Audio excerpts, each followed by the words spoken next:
Whenever we kind of talk about these things that are phantasmagorical, right? This is very real, but who was it that said any technology sufficiently advanced will appear as magic to those observing.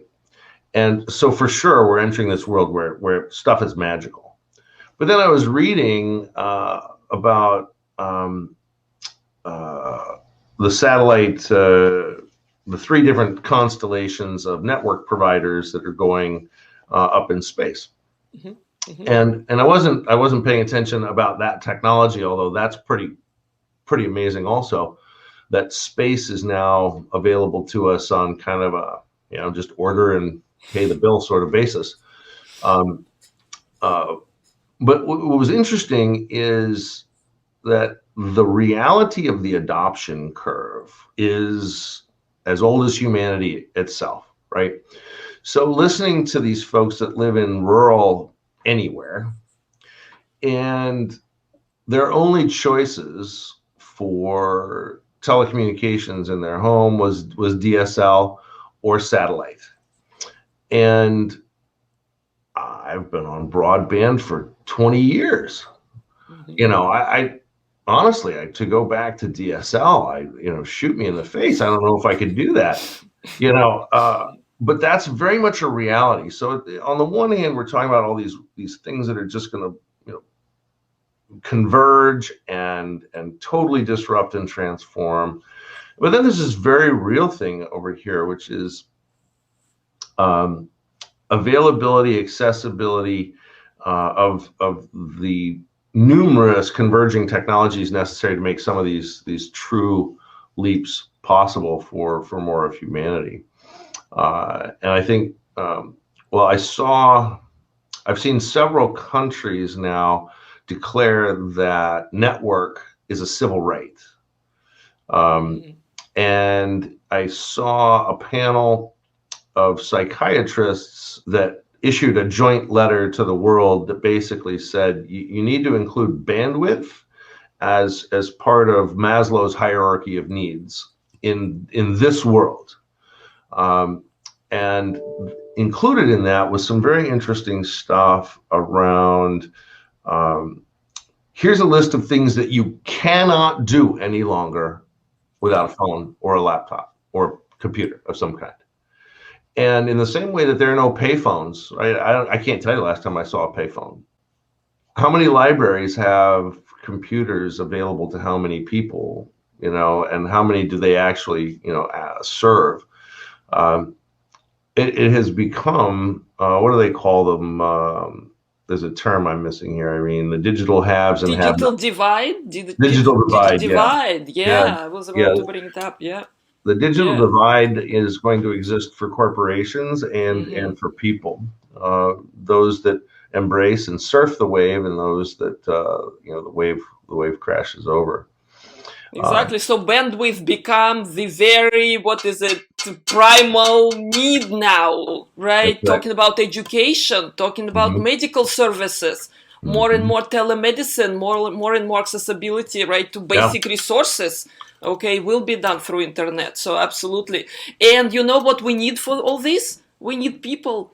We need people who will be installing this new equipment, people who will be maintaining, yes, with the help of robots.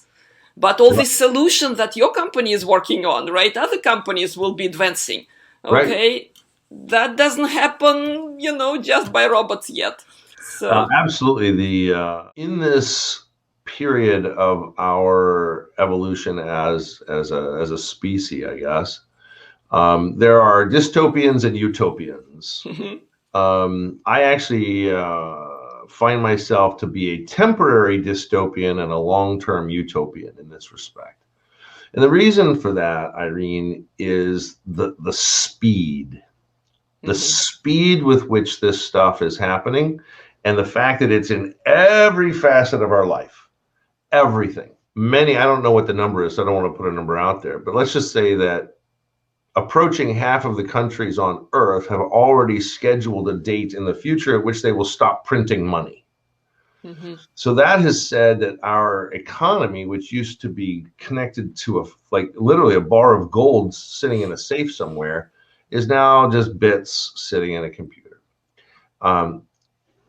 Every one of these facets is moving at its own space, at its own pace, and I don't see anything that's going to slow that down.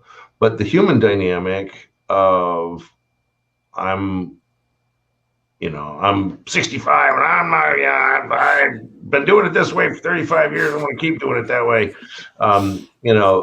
Those folks it's a very real thing, or just people who are just uncomfortable with change. That it may not be anything specific, but just folks that like it the same tomorrow as it was yesterday. Those adoption curves will have a very interesting dynamic. But when you look at the arrival of self-driving, and when I say self-driving, that is airplanes, boats, automobiles, trucks, and trains. It's no secret that most humans are on airplanes just as a convenience to make people feel more secure. But in fact, the airplane pretty much flies itself. Most people aren't aware that there are a lot of ships on the sea today that are fully self-driving, with the exception of getting in and out of ports at either end. And even that'll be solved in the near term. And so if you look at the number of people that will be disrupted by these, that transport goods or people for a living, we'll call it 400 million people. In 30 years, that entire world will be massively disrupted. So before we can absorb all of those folks that are displaced, because we'd said before, if you remember, Irene, if you're watching this conversation, then you're already way ahead of the game, right? You're paying attention, you're trying to get smarter, trying to figure out what does this mean for me as a person? What does this mean for me in my profession, for my company, for my family? For the folks that haven't heard of anything that we've talked about, that wave will crash over them. And it will take society, we will implement and deploy social programs to try to care for these people. But the reality is to reskill, transskill, or upskill these folks is going to take longer than they will be matched with new jobs.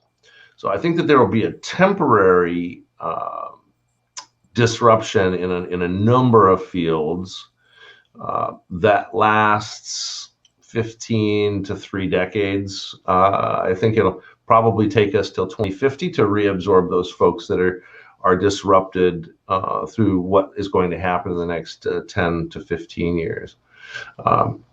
But these timeframes are not that far away. So that's kind of my dystopian view, is there's going to be a lot of folks disrupted. And did you happen to follow any of the... minimal wage. It's not wage, it's living. What is it? What is it? Right, income. What is it? Income, whatever, right? It's income when society distributes, right, the fixed amount to each member. Yeah, absolutely. Yeah, all these discussions around it. Yeah. There were 7 major experiments being done with. Follow those. Yeah, and they all failed. They all failed. People need motivation. Exactly, because the biggest conclusion from those studies is that we thought if we provide the minimum, right, to everyone, then to get extra, they would motivate themselves, right, and do something better, learning something new, right? No. So we're very interesting creatures, don't you think, people? I do think. Yeah. I think, Irene, that what's happening right now is putting humanity collectively and humanity individually, humans individually, in a set of circumstances and conditions that couldn't have been conceived of. And that will be arriving very, very quickly and force us to react.